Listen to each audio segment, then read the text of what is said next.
તરે છે, ડૂબતો નથી. હવે આપણે એક ઇરેઝર લઈશું, તો એને પાછું આપણે પાણીમાં મૂકીશું.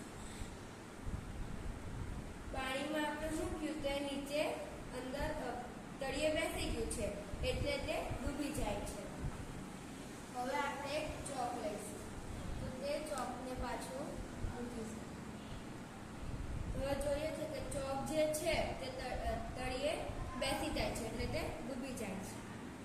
પછી એક કાંકરો લઈશું, તેને આપણે પાણીમાં કાંકરો પણ છે તે પાણીમાં અંદર ડૂબી જાય છે.